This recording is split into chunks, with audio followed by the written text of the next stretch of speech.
Colossenses capítulo 2, começando no versículo de número 8, até o versículo de número 19. A palavra de Deus diz assim: Tenham cuidado para que ninguém os escravize a filosofias vãs e enganosas que se fundamentam nas tradições humanas e nos princípios elementares deste mundo e não em Cristo. Pois em Cristo habita corporalmente toda a plenitude da divindade. E por estarem nele, que é o cabeça de todo poder e autoridade, vocês receberam a plenitude. Nele também vocês foram circuncidados, não com uma circuncisão feita por mãos humanas, mas com a circuncisão feita por Cristo, que é o despojar do corpo da carne. Isso aconteceu quando vocês foram sepultados com ele no batismo, e com ele foram ressuscitados mediante a fé, no poder de Deus que o ressuscitou dentre os mortos. Quando vocês estavam mortos em pecados e na incircuncisão da sua carne, Deus os vivificou com Cristo. Ele nos perdoou todas as transgressões e cancelou a escrita de dívida que consistia em ordenanças e que nos era contrária. Ele a removeu pregando-a na cruz. E tendo despojado os poderes e as autoridades, fez deles um espetáculo público, triunfando sobre eles na cruz. Portanto, não permitam que ninguém os julgue pelo que vocês comem ou bebem, ou com relação a alguma festividade religiosa, ou a celebração das luas novas, ou dos dias de sábado. Essas coisas são sombras do que haveria de vir, a realidade, porém, encontra-se em Cristo. Não permitam que ninguém que tenha prazer numa falsa humildade e na adoração de anjos os impeça de alcançar o prêmio. Tal pessoa conta detalhadamente suas visões e sua mente carnal a torna orgulhosa. Trata-se de alguém que não está unido à cabeça, a partir da qual todo o corpo, sustentado e unido por seus ligamentos e juntas, efetua o crescimento dado por Deus. Vamos orar uma vez mais? Senhor Deus, nós te pedimos que ilumine nossas mentes, possibilitando-nos assim a compreensão da Tua Palavra. E nós sabemos que a compreensão da Tua Palavra não se limita aos aspectos da intelectualidade. Portanto, quando nós pedimos que ilumine nossas mentes, nós não estamos pedindo que o Senhor nos dê a capacidade de por nós mesmos compreenderem o que o Senhor diz, mas que nossas mentes estejam afiadas para perceber aquilo que Teu Espírito deseja comunicar às nossas vidas. Mas não apenas o nosso intelecto, aquece também o nosso coração. Que o Evangelho não deixe jamais de nos encantar. Que a nossa familiaridade com o Evangelho não faça-nos com que olhemos para ele com banalidade. Mas que cada vez que abrirmos a Tua Palavra, estejamos encantados com quem o Senhor é. Estejamos encantados com a boa notícia, que é o Evangelho. Que sejamos encantados com Teu Filho Jesus. Portanto, instrui-nos, aquece-nos, exorta-nos, inspira-nos. É o que nós te pedimos no nome santo de Jesus. Amém. Amém. Bom, como nós temos visto nessas reflexões através da carta do apóstolo Paulo aos Colossenses, Paulo está tentando moldar a comunidade cristã que se encontra nessa cidade de Colossos de modo contracultural. E por contracultural, aquilo que a gente já tem falado, é literalmente a mesma coisa que implicava a vida cristã lá, implica também o desafio na vida cristã hoje, porque nós estamos imersos dentro de uma cultura. Nós aprendemos a ser gente do jeito que a cultura nos ensinou a ser gente. Nós aprendemos a ser gente do jeito que o mundo nos ensinou a ser gente. Portanto, não é de nos surpreender que Jesus Cristo fala sobre a experiência de conversão como novo nascimento. É uma novidade de vida, a mentalidade muda. Os afetos mudam, os apetites mudam, a maneira de enxergar toda a existência é transformada por Cristo e através dele. Então, naquela época, aqueles irmãos sofriam pressões culturais, ideológicas, filosóficas, doutrinárias, assim como nós. Temos os nossos próprios desafios. Assim como a cultura vigente desse mundo, que é uma cultura fundamentalmente anti-reino, anti-evangelho, e anticristo, por assim dizer, tenta nos fazer sucumbir aos seus prazeres, aos seus deleites, aos seus desejos e aos seus apontamentos. Então, por isso que é importante nós olharmos para a palavra de Deus e para uma carta como essa e entender, sim, os dilemas de lá. entender sim o seu contexto original, entender sim quais eram os desafios da época, mas então nos perguntarmos, ok Deus, o que isso tem a nos dizer hoje, em Campo Mourão, 2019? Como essas verdades aqui propostas refletem na nossa vida cotidiana e como o Evangelho, nesse contexto, continua se aplicando aos nossos corações. Nós queremos falar hoje sobre libertos de uma religiosidade vazia. Tema extremamente oportuno, tema extremamente urgente. Uma das coisas que mais encanta meu coração, e aqui eu oro a Deus para que isso não seja uma expressão de qualquer tipo de vaidade espiritual, da minha parte ou da sua, mas uma das coisas que mais me encanta é que frequentemente, com pessoas novas que chegam na nossa igreja, aqui na Calvary Campo, elas dizem, meu Deus, aqui eu me sinto liberto, aqui eu me sinto leve. Sejam porque elas não conheciam a Cristo e, portanto, eram escravizadas pelo pecado, ou porque elas passaram por ambientes de distorção de fé, que geraram para elas um evangelho muito mais de legalismo, de escravidão, de vãs filosofias, do que verdadeiramente de Cristo. Nós não estamos tentando inventar a roda, meus irmãos. Nós queremos ser uma igreja sobre Jesus, só isso. Uma igreja que ama Jesus, uma igreja que aponta para Jesus, uma igreja que aprende com Jesus, uma igreja que olha e percebe a fala de Jesus Cristo quando Ele diz, venham a mim, todos estão cansados e sobrecarregados, e eu lhes darei descanso. Aprendam de mim, que sou manso e humilde de coração, tomem o meu fardo que é leve e o meu jugo que é suave. Certa vez eu ouvi uma frase, e eu compartilhava com alguns irmãos esse final de semana, do Steve Andrews, um pastor americano da Kensington Church, nos Estados Unidos. Ele falava o seguinte, ainda fala, nós queremos ser uma igreja onde nada vai ofender ninguém, a não ser o próprio Evangelho. E eu quero explicar essa frase para vocês. Às vezes nós geramos barreiras desnecessárias. Às vezes a igreja de Cristo, por preciosismo e por tradições humanas, mas não por veracidades bíblicas, geram obstáculos, empecilhos e atitudes que em nada têm a ver com o Evangelho de Jesus Cristo.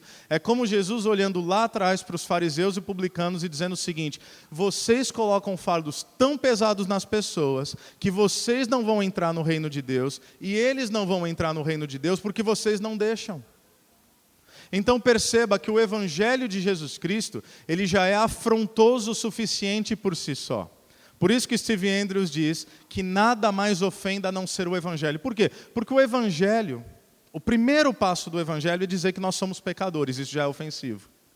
O primeiro passo do Evangelho é dar a má notícia, é dizer que nós temos a necessidade por um Salvador, que nós não nos bastamos, que nós somos pecadores por essência. E a caminhada do Evangelho ela vai nos confrontando. Mas enquanto igreja, nós não queremos botar nenhum peso adicional a partir de qualquer filosofia ou tradição humana que não possa emergir do Evangelho de Jesus Cristo. Porque o que as pessoas verdadeiramente precisam não é de usos e costumes, não é de tradições, não é de vã filosofias, não é de obstáculos e de preciosismos. O que as pessoas precisam é Jesus. E é isso que Paulo vai falar nesse texto. A plenitude é Jesus. Paulo vai dizer, você não precisa de Jesus e algo a mais. Você não precisa de Jesus e um intelectualismo barato, um tanto místico, que parece espiritual, mas não é. Você não precisa de Jesus e da guarda do sábado. Você não precisa de Jesus e de uma dieta específica. Você não precisa de Jesus e de um calendário todo diferenciado. Você precisa de Jesus e Jesus apenas. E o que nós queremos como igreja fazer? Mostrar Jesus para as pessoas. Apenas Jesus. Do início ao fim, Jesus. Quando Paulo diz, nele vocês têm a plenitude, interpretação óbvia.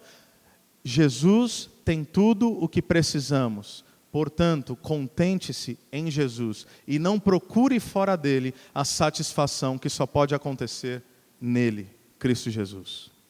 Veja que ele começa o texto dizendo aqui no versículo 8, tenham cuidado. Ele vai dar alguns alertas. Tenham cuidado para que ninguém os escravize a filosofias vãs e enganosas. Escravize, imagem vívida, nomenclatura habitual. Mas, além dessa ideia de escravizar, literalmente a ideia que ele traz aqui, que ninguém os enrede. Sabe como um gato com um novelo de lã? E que no início parece que é uma brincadeira? E ele vai brincando, e ele vai puxando, e parece que não é nada ofensivo, e daqui a pouco ele está todo enrolado por aquele novelo. Então, a imagem que Paulo está usando basicamente é essa. Há coisas que parecem evangelho, mas não são evangelho. Há coisas que parecem espirituais, mas não são espirituais. E essas coisas, para além de Jesus, não servem para absolutamente nada, a não ser para enredá-los, a não ser para escravizá-los. Interessante quando algumas pessoas chegam e fazem perguntas legítimas, honestas. Diego, o que vocês creem aqui na Calvary Campo? E geralmente eu digo o seguinte, a gente crê tudo que a Bíblia diz para a gente crer, e a gente não crê nada naquilo que a Bíblia não diz para a gente crer. A gente só crê na Bíblia. A gente não está tentando inventar nada. A gente está olhando para o texto, e nós estamos nos submetendo ao texto, estamos nos submetendo a Cristo. Ou seja, Paulo começa dizendo que ninguém os enrede, que ninguém os capture, que ninguém arme uma arapuca, onde parece que quando você olha é algo totalmente inocente, mas quando você se percebe, você está pego. Meus irmãos, eu creio que poucas coisas adoecem mais um ser humano do que a falsa religiosidade. Eu lido com questões assim no gabinete pastoral quase todos os dias. Pessoas traumatizadas, pessoas adoecidas, pessoas com distorções profundas do que é o Evangelho. Por quê? Porque ao invés de receberem Jesus, elas receberam Jesus com uma bagagem enorme de tudo que não é Jesus. Mas não apenas, ele fala cuidado para que ninguém os escravize, mas ele vai nomear. Que ninguém os escravize a filosofias vãs e enganosas. Nós já vimos isso, são os gnósticos aqui nesse contexto. Essa turma que fazia do Evangelho uma coisa um tanto obscura e colocava o Evangelho num parâmetro quase de uma seita, dizendo, olha, não, ok, você recebeu Jesus Cristo, mas tem algo mais para iniciados. Tem uma sabedoria que não está por aí. Tem uma sabedoria e uma revelação que você só vai se dar conta se você andar com a gente e você perceber aquilo que, ok, Jesus é o básico, Jesus é o simples, mas tem alguns aprofundamentos da fé. É o neoplatonismo daquela época, que vai gerar, o problema é exatamente esse em Colossos, não é apenas o gnosticismo, não é apenas o legalismo, não é apenas a adoração de anjos, é tudo junto. É um sincretismo religioso. É uma proposta de crença absurda e plural naquilo que não tem nada a ver com Jesus. Então Paulo fala que ninguém os engane com vãs filosofias. Essa divisão, como nós falamos há algumas semanas, de que a vida se manifesta entre campos diferentes. É a fragmentação da existência. Então tem coisas que são espirituais, tem coisas que são carnais. Então ir para a igreja é espiritual, trabalhar é carnal. Então na igreja eu sirvo a Deus, no trabalho eu sirvo o mamon. Não, não é isso. É tudo sob o domínio de Deus. É tudo sob o senhorio de Cristo. É tudo para a glória de Deus. Não é essa diferenciação, não é essa fragmentação da existência. Mas não apenas isso, ele vai dizer também que essas vãs filosofias que são enganosas, e aí ele já vai partir para um outro aspecto, ele fala que se fundamentam nas tradições humanas e nos princípios elementares deste mundo, e não em Cristo. Por que ele fala dos princípios elementares desse mundo? Porque havia uma doutrina gnóstica naquela época, onde eles criam que haviam seres espirituais que tinham controle sobre os princípios elementares desse mundo. O que são os princípios elementares desse mundo para eles? São os fundamentos da existência, do cosmos. Água, fogo, terra, sabe? Coisas elementares. Então, é o Deus fogo, é o Deus das águas, é o Deus da terra, é o Deus da natureza. Nesse panteão absurdo, nessa pluralidade mística. E aí o Paulo vai falar, isso não tem nada a ver com Jesus. Eu já falei isso aqui, mas aquilo que eu gosto de chamar de neoateísmo não tem a ver com descrença. Tem a ver com credulidade profunda e absurda. O que eu quero dizer com isso? De repente, há 1 ou 2 décadas, a grande discussão era como é que a gente faz apologética, como é que a gente faz defesa da fé, no sentido de provar que a Bíblia é verdadeira, que Jesus realmente existiu, que a palavra de Deus não sofreu alteração através dos séculos. Como é que a gente pode propor que as descobertas arqueológicas e científicas corroboram com a verdade bíblica, e não que isso não tenha importância, e não que isso não tenha sua validade ainda hoje. É válido. Mas a pauta de discussão mudou. Porque esse neo-ateísmo, digamos assim, não diz respeito a pessoas olhando e falando, eu não acredito em Deus. O neo-ateísmo ganha uma outra cara. Eu acredito em tudo. Eu acredito em todos os deuses. Eu acredito em Jesus, eu acredito em Buda, eu acredito em Maomé, eu acredito em tudo. Eu acredito na árvore, eu acredito no sol, eu acredito na força da natureza, eu acredito nas pirâmides, eu acredito nas estrelas, eu acredito nas religiões orientais. Então veja que a nova forma de incredulidade não tem a ver com a dúvida acerca da existência de Deus, mas a dúvida acerca de Deus de fato ser ou não o único Deus verdadeiro. E a gente já vai falar mais sobre isso. Isso não é novo. Mas a história é cíclica. Movimentos vão e vêm. E aí Paulo vai dizer nos versículos 9 a 10, pois em Cristo habita corporalmente, veja aqui a provocação de Paulo. Vocês estão falando de divisão de espírito e carne? Em Cristo você vê a plenitude. No físico, o ser espiritual. O Deus em carne. É uma provocação, sem dúvida alguma. Em Cristo habita corporalmente toda a plenitude da divindade. Deus encarnado. E por estarem nele, que é o cabeça de todo o poder e autoridade, vocês receberam a plenitude. Em resumo, o que Paulo está dizendo, vocês não precisam de mais nada. Vocês não precisam buscar uma nova fonte de fé. Vocês não precisam mais buscar um novo significado para a sua existência. Cristo não é apenas o início da sua jornada, mas Cristo é a plenitude da vida e de todo ser humano. Mas aí ele vai dizer, a partir do versículo 11 até o versículo 17, ele vai falar não mais sobre o gnosticismo, mas ele vai falar sobre um outro dilema, que por incrível que pareça é um dilema que nós enfrentamos ainda hoje. São os judaizantes. São aqueles que dizem que Jesus não é suficiente, de modo que você pode até seguir Jesus, mas há uma cartilha de coisas que você precisa fazer. Há uma série de ritos que você precisa seguir.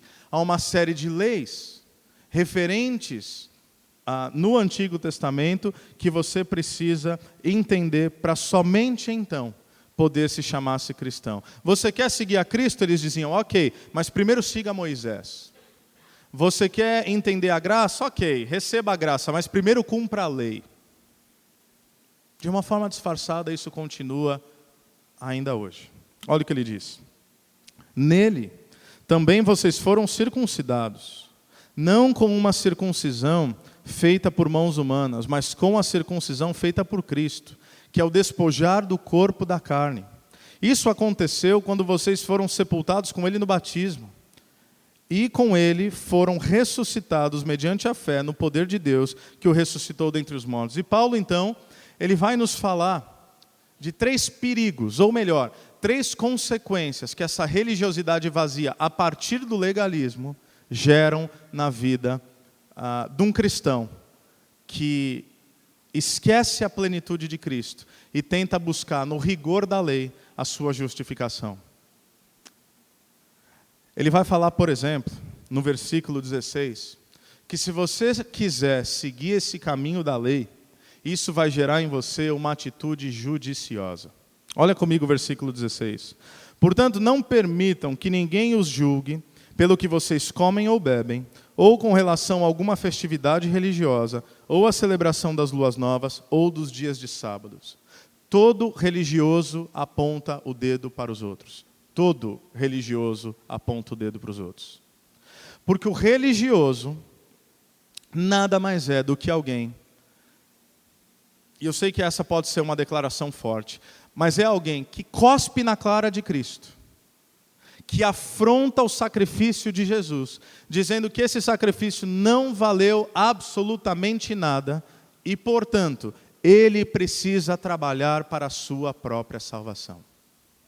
O religioso, ele julga os outros porque ele se considera superior. O religioso, por fazer algumas coisas e não fazer outras coisas, ele se sente no direito de apontar o seu dedo para aqueles que, no seu olhar, são diferentes dele. E para minha profunda tristeza, enquanto pastor, eu conheci muitos e muitos cristãos, muito mais do que eu gostaria, que são religiosos e são judiciosos. São pessoas que, ao invés de acolher novos irmãos na fé, apontam um dedo falando, por exemplo, do passado daquela pessoa. Ou apontam o dedo falando, por exemplo, da transformação a olhos vistos que talvez ainda não tenha acontecido, ignorando o fato de que aquela pessoa está ainda começando a caminhar com Jesus.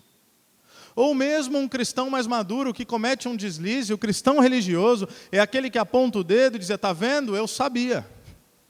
Eu sabia que ele não era isso tudo, eu sabia que ela não era isso tudo, eu avisei. Existe uma história emblemática acerca do nosso movimento, a Calvary. Se você conhece um pouco da história, quando a Calvary começou nos Estados Unidos, lá na cidade de Costa Mesa, na Califórnia, a Calvary Chapel de Costa Mesa, posso dizer que certamente houve um avivamento, e conversões em massa passavam a acontecer. Mas foi num movimento ali na década de 60, final da década de 60, início da década de 70, o auge da cultura hippie, onde o mote da civilização daquela época era sexo, drogas e rock and roll, onde os padrões mais tradicionais, sejam eles de classe política ou inclusive de instituições religiosas, haviam olhado para aquela geração, e aí você vai ver que qualquer coincidência ou qualquer semelhança é mera coincidência.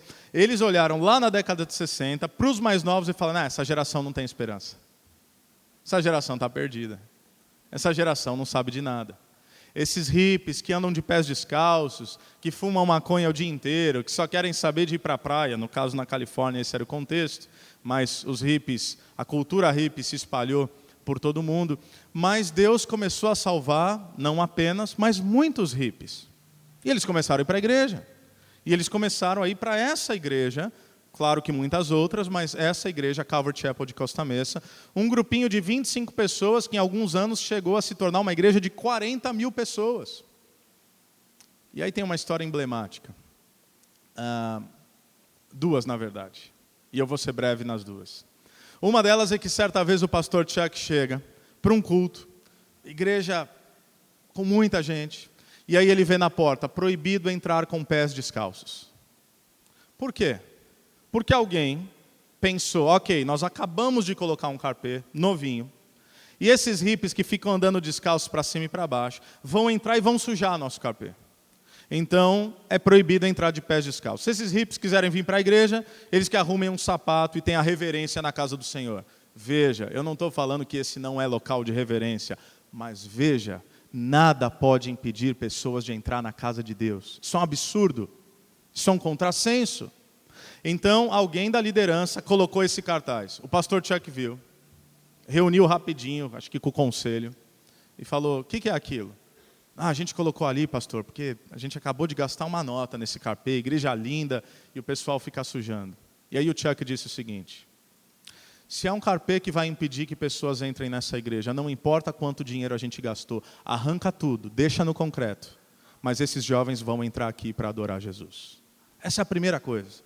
Uma história extremamente emblemática no nosso movimento. Uma outra história, talvez não tão emblemática, mas também conhecida, é que lá na Calvary Chapel Costa Mesa, no seu auge, eles tinham 3 cultos dominicais. Ou 4. Não, 3 cultos dominicais. E ao final dos cultos, pastor Chuck pregava a todos eles. O que ele fazia? Ele saía para o estacionamento da igreja. Estacionamento gigantesco. E sabe o que ele ia fazer? Catar bituca de cigarro. Sabe por quê? Porque o pessoal que ia para a igreja fumava. Porque eles eram hippies.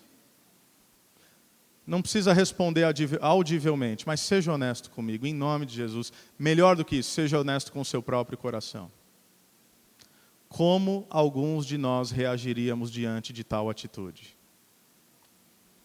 nós iríamos ficar chocados que pessoas apagam o cigarro no estacionamento da igreja para entrar no culto, e a gente ia pensar, esse povo não é digno de entrar nessa igreja? Ou nós iríamos ficar encantados que pessoas que não conheciam ainda Jesus, passando por um processo de transformação, sentiam-se alegres a entrar na igreja, mesmo independente da realidade de suas vidas?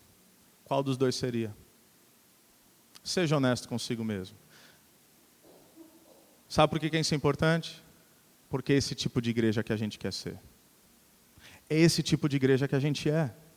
Uma igreja onde as pessoas não serão discriminadas por aquilo que é aparente, mas uma igreja que confia tanto no poder transformador do Evangelho, que não precisa patrulhar a vida de ninguém, mas crê que o Evangelho por si só vai gerar toda e qualquer transformação necessária na vida de todo e qualquer um. E se você tiver dúvida que é isso que a gente crê, pode dizer que eu falei de púlpito. Nós não queremos. Nós estamos cansados de ver pessoas massacradas por aquilo que não é Evangelho. Nós estamos cansados de ver pessoas aí fora. Gente, vocês conhecem, eu conheço pessoas quase todos os dias que têm estereótipos de igreja péssimos.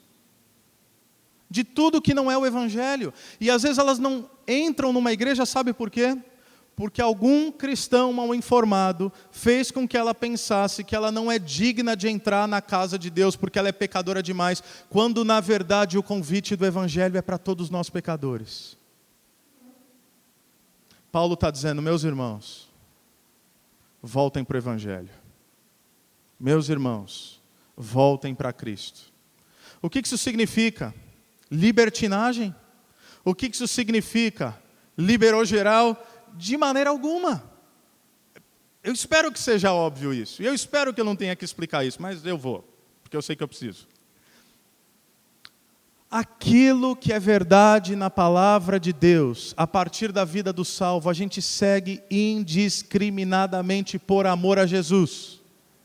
Mas as pessoas que vierem até nós não vamos oferecer nenhum outro obstáculo de cultura humana, mas nós vamos dar a elas o Evangelho e a palavra. E nós vamos dizer o que é e o que não é pecado. Nós vamos dizer o que é e o que não é a vida com Cristo. Mas o que nós não vamos fazer é lançar peso adicional, fruto de legalismo humano, o qual a palavra de Deus jamais disse.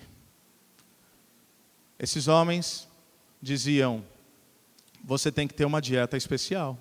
Tem coisa que você pode comer e tem coisa que você não pode comer, senão você está em pecado. Esses homens diziam, tem dias mais sagrados do que outros. Se você não guardar o sábado, você está em pecado.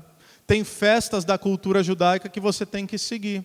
Não importa se você é cristão, porque a palavra veio primeiro aos judeus. Então, se você quer ser cristão, você tem que primeiro seguir os ritos judaicos, senão você está em pecado. Não é isso que o apóstolo Paulo está falando. Muito pelo contrário. Aliás, ele vai dizer, como eu afirmei, que o legalismo, a performance religiosa, gera em nós uma atitude judiciosa. Mas não apenas isso. O versículo 18 diz que o legalismo e a falsa religiosidade gera em nós vaidade espiritual, que caminha de mãos dadas com essa atitude judiciosa. Olha o versículo 18. Não permitam que ninguém tenha prazer numa falsa humildade e na adoração de anjos, e os impeça de alcançar o prêmio. Tal pessoa conta detalhadamente suas visões, e sua mente carnal a torna orgulhosa. Deixa eu te dizer uma coisa. Evangelho e orgulho são expressões antagônicas. Não há orgulho no Evangelho. Não há orgulho em ser um bom cristão. Não há orgulho em sentir-se superior a alguém. Não há orgulho algum quando eu me coloco diante da cruz e vejo que o meu pecado matou o meu Senhor. Isso não é motivo de orgulho, é motivo de contrição de coração. É motivo de eu chorar. É motivo de eu pedir perdão. E é motivo de eu reconhecer a minha pequenez. Mas é motivo também de eu me alegrar. Porque mesmo diante de todo o meu pecado, como a palavra diz, vocês estavam mortos. Me lembra muito Efésios 2. Vocês estavam mortos nos seus pecados, mas Deus os vivificou. Ou seja, isso nos alegra, mas não nos orgulha. Nos alegra porque fomos agraciados pela salvação. E agora, porque sei que não merecia, lido com os meus irmãos não com espírito de vaidade, mas com humildade, dizendo, eu não merecia, você não merece, mas Cristo morreu por mim e por você. Nós não merecemos. Não é pela nossa virtude, não é pelo nosso mérito, não é pelas nossas boas obras, não é pela nossa espiritualidade. Mas, Diego, então você está dizendo que nada disso importa? Não, de novo, eu não estou dizendo isso. O que eu estou dizendo é que a salvação é pela graça. E na vida do salvo, há certamente evidências de que isso aconteceu. Mas as boas obras, a espiritualidade, as disciplinas espirituais, elas não são pré-requisitos para a salvação. Elas são consequência da salvação que já se deu. E, portanto, agora, a partir da transformação que acontece, eu vivo de maneira cada vez mais agradável ao Deus que me salvou. Quando você inverte essa ordem, você certamente deturpou o Evangelho. Porque se é por obras, não é pela graça. E se é pela graça, e se não é pela graça, Cristo Jesus morreu em vão. Mas há um terceiro problema. Não apenas a atitude judiciosa e a vaidade espiritual, mas o versículo 19 diz algo ainda mais forte. A falsa religiosidade e o legalismo geram uma desconexão com Cristo. Olha o versículo 19. Trata-se de alguém que não está unido à cabeça, a partir do qual todo o corpo, sustentado e unido por seus ligamentos e juntas, efetua o crescimento dado por Deus. Aqui é o ultimato de Paulo. Ele está dizendo, você quer seguir por esse caminho, você quer seguir por vãs filosofias, você quer seguir por tradições humanas, por legalismos, por falsas religiosidades, então tenha plena consciência de que você não vive uma vida em Cristo Jesus, porque Cristo não tem parte com isso. Cristo não tem parte com isso. Paulo enfrenta aqui as pressões culturais. Lida com os ídolos do nosso próprio coração. Meus irmãos, o Evangelho, antes de nos alegrar, nos humilha. Por quê? É desconfortável dizer que alguém já fez tudo por mim. E basta crer. É quase bom demais para ser verdade. Espera aí, então o que você precisa para ser salvo? O que você precisa fazer? Crer no que ele já fez. Tá, mas o que mais? Para ser salvo é só isso. Para viver o discipulado da vida cristã, ok, tem todo um processo de caminhada, de dia após dia, é um processo de santificação, é um processo de glorificação, mas a justificação, ou seja, meus pecados perdoados, o texto diz, já aconteceu. O que eu fiz para isso? Nada. Por quê? Porque eu estava morto. O que é que um morto pode fazer em benefício de si mesmo? Absolutamente nada. O texto não diz que você estava doente. O texto não diz que você precisava dar uma melhorada. O texto não diz que você precisava de remédio. O texto diz que você precisava de vida porque você estava morto. Morto, espiritualmente morto. Sem a menor consciência da existência de Deus. Sem a menor consciência do seu pecado. Cristo vem e nos mostra a lei que é um espelho. A lei é uma bênção nesse sentido, porque sem a lei eu não sei que eu sou pecador.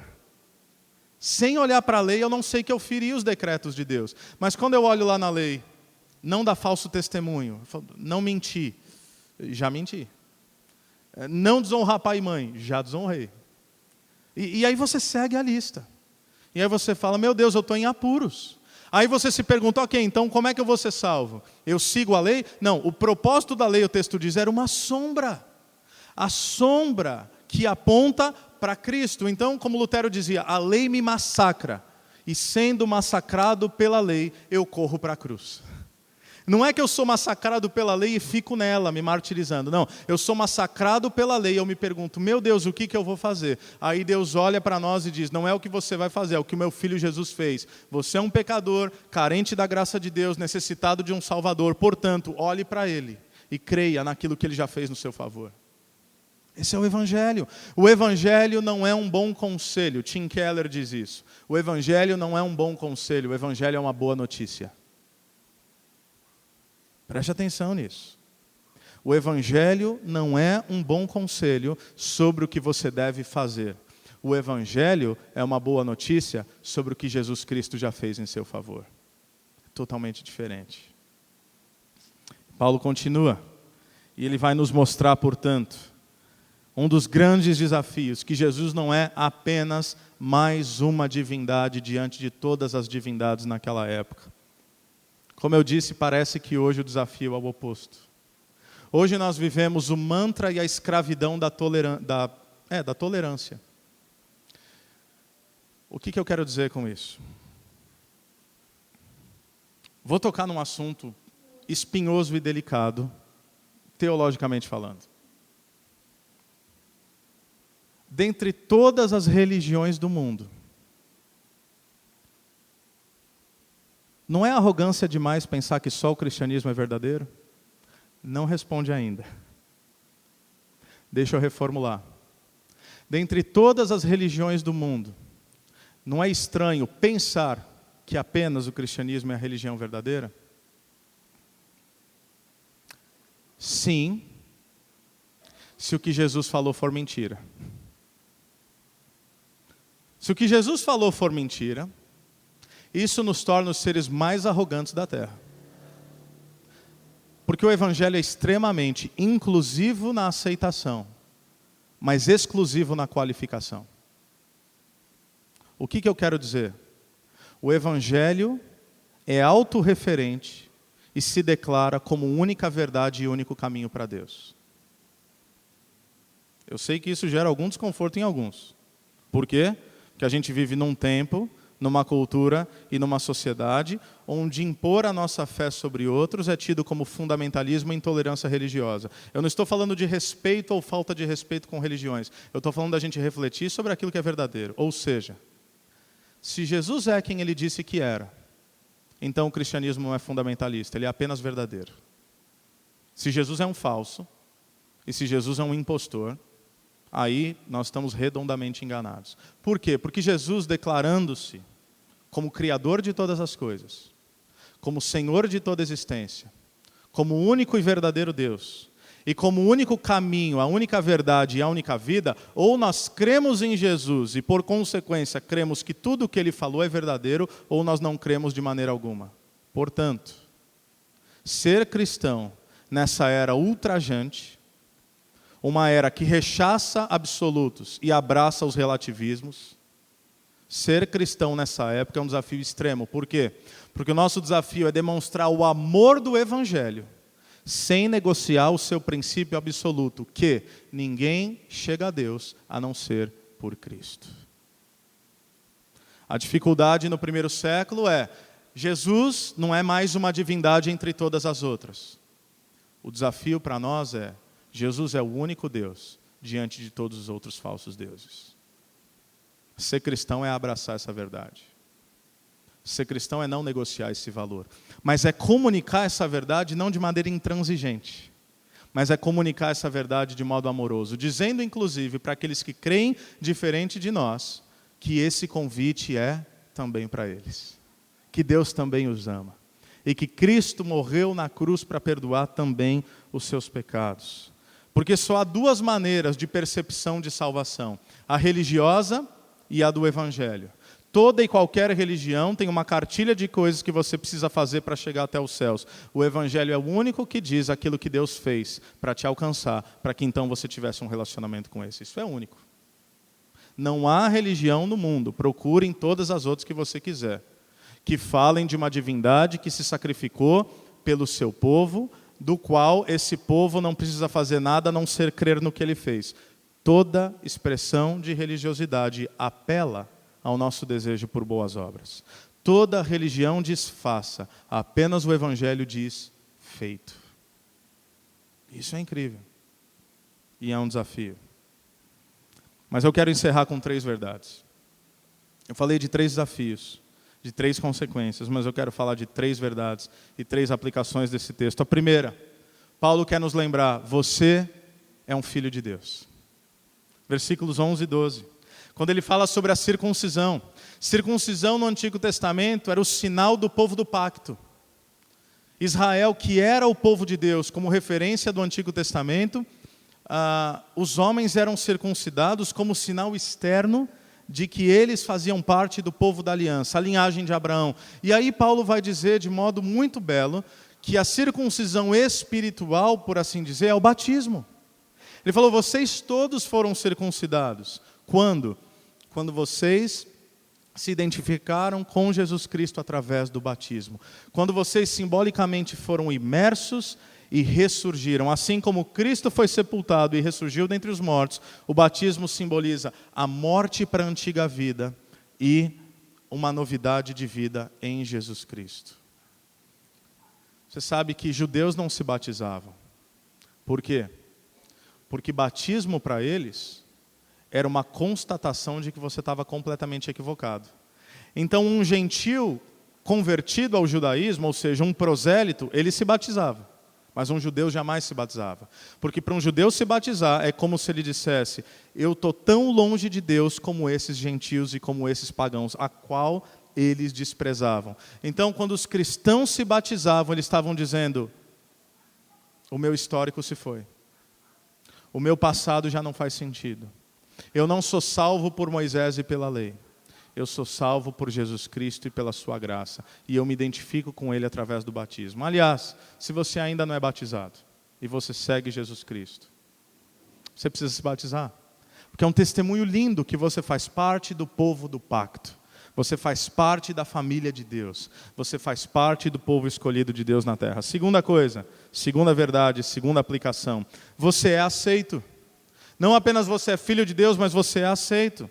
Versículos 13 e 14 nos apontam para isso. Quando vocês estavam mortos em pecados e na incircuncisão da sua carne, Deus os vivificou com Cristo. Ele nos perdoou todas as transgressões e cancelou a escrita de dívida que consistia em ordenanças e que nos era contrária. Ele a removeu, pregando-a na cruz. O que é a performance religiosa? Nada mais é do que desejo por aceitação. E talvez você pense, não, graças a Deus eu não luto com isso. Luta. Todos nós. Sabe quando? Quando você acha que Deus mantém um placar de positivos e negativos. De créditos e de punições. De méritos e deméritos. E quando você dá uma pisada de bola que você sabia que não era para dar, você acha que Deus te ama menos. E quando você faz coisas espiritualmente adequadas, você acha que Deus te ama mais. Deixa eu te falar uma coisa. Não há nada de errado que você possa fazer que vai fazer com que Deus te ame menos. E não há nada de certo que você possa fazer para que Deus te ame mais. Porque Ele já te amou com amor infinito. Você é aceito. Você é aceito por Deus. Tua identidade não está na sua performance religiosa. A tua identidade está naquilo que Cristo fez. E quando Cristo morreu na cruz, toda a dívida que pairava sobre você foi pregada, rasgada e lançada fora. A palavra diz que assim como o Oriente dista do Ocidente, assim também Deus separa de nós as nossas iniquidades. Ele lançou no mar do esquecimento. E é como se Ele colocasse, é proibido pescar. Ninguém mais mexe naquilo. Ele mandou embora. E ninguém mais toca. E quando você chega e fala, Deus, lembra do que eu fiz? É claro que Deus lembra, mas talvez Ele diria, simbolicamente falando, eu não faço ideia do que você está fazendo. Não, Deus, mas foi 20 anos atrás, e eu tenho me martirizado por aquilo que eu fiz 20 anos atrás, eu não consigo me perdoar. E Deus diria para você, por que você não consegue se perdoar se eu já te perdoei? Eu não sei do que você está falando. O ser humano tem uma necessidade absurda de aceitação. Em Jesus Cristo, nós somos aceitos por Deus. E número 3, você não está firmado na sua vitória, mas na vitória de Cristo. Esse versículo 15 é fascinante. Quando diz que, tendo despojado os poderes e as autoridades, fez deles um espetáculo público, triunfando sobre eles na cruz. Sabe o que isso significa? Havia um costume no Império Romano. Quando um general ia para a guerra, e ele vencia essa guerra, ele despojava os seus inimigos, ele pegava os despojos, os espólios de guerra, as riquezas. E riquezas não tem a ver apenas com bens materiais, porque eles levavam também as pessoas. Todas as riquezas, todos os animais, todas as pessoas. E aí esse grande general recebia os louros da glória. E ele entrava em Roma, por sua avenida principal, num grande cortejo, onde a multidão aguardava para aclamá-lo, diante da sua grande vitória. E ele, em sua biga, ali cavalgando, rumo ao centro, rumo à praça central de Roma, e vinha atrás dele um desfile gigantesco de riquezas e pessoas, onde todos aqueles conquistados que não haviam sido mortos se tornariam escravos do Império Romano, e junto com eles vinha também o seu rei, ainda vivo, arrastado na sua própria biga. O rei vinha, até que aquele rei era apresentado. O general descia, pisava no pescoço do rei, como manifestação de humilhação, e aquele rei inimigo era colocado à morte. Paulo está pegando essa imagem e está dizendo: Jesus fez com seus inimigos um espetáculo público. Ele desfilou tal como um general vitorioso, que venceu a morte, que venceu o pecado, que venceu Satanás, que venceu os demônios, que venceu todos os poderes e autoridades no céu, na terra e debaixo da terra, pisou sobre o seu pescoço, acabou com o seu poder e declarou para todo o cosmos: eu venci. E Paulo diz: porque ele venceu, você pode agora viver fundamentado na vitória dele. Quando nós olhamos para a cruz, aquilo não é instrumento de derrota. Quando nós olhamos para a cruz, embora aquilo nos agoniza, como eu já ouvi erroneamente alguns pregadores falarem: nossa, quando Jesus morreu na cruz, o inferno fez festa. De maneira nenhuma, porque já havia sido profetizado. Todos os poderes espirituais sabiam que Jesus não podia chegar na cruz. É isso que o diabo tentou fazer no início do ministério de Jesus. Jesus, corta caminho. Jesus, você quer todos os reinos desse mundo? Se prostra a mim. Jesus, você quer fazer um espetáculo e quer que todos creiam? Se joga do pináculo do templo. Jesus, alimenta seus apetites, transforma pedras em pães. A decisão não está no momento da cruz, a decisão foi tomada antes. É por isso que no jardim do Getsêmani, Jesus sua gotas de sangue na sua agonia. Por quê? Porque ele ora, ele faz a oração mais difícil que um Deus homem poderia fazer. A oração mais difícil que qualquer ser humano podia fazer. Pai, eu sei o que está diante de mim. O cálice da sua ira será derramado. Todos os pecados cairão sobre mim e eu serei julgado. Portanto, se há uma outra maneira, passa de mim esse cálice. Por 3 vezes ele orou. Linguagem bíblica nem sempre é literal. Não é que Jesus falou 3 vezes. Quando a palavra diz 3 vezes, é porque ele falou várias vezes. Quando Jesus orou, e por várias vezes ele pediu: Pai, se possível, afasta de mim esse cálice. Mas não seja feita a minha, mas a tua vontade. E aí é dito que Deus não respondeu nada. Os céus ficaram em silêncio. Jesus sabia a resposta. O que estava no coração dele, naquele momento? Eu e você. Por que na cruz ele não aceitou a provocação de um dos ladrões e dos seus escarnecedores que diziam: médico, salva-te a ti mesmo. Você não é rei, você não é Deus, você não é Messias, desce da cruz. Por quê? Porque Jesus não viveu para si. Jesus veio para cumprir um propósito. Para perdoar cada um dos nossos pecados. E na cruz, não, o inferno não estava em festa. O inferno grita em horror, porque percebe que Jesus naquele momento fazia um espetáculo público de todos os seus inimigos, para garantir a mim e a você a salvação que só pode vir dele. Por isso, Paulo está dizendo: em nome de Jesus, diante de tudo que Cristo fez, não tente aperfeiçoar aquilo que já é perfeito. Não tente viver na sua carne aquilo que foi conquistado pelo Espírito. Viva em Jesus e apenas em Jesus. Essa é a nossa oração. Amém?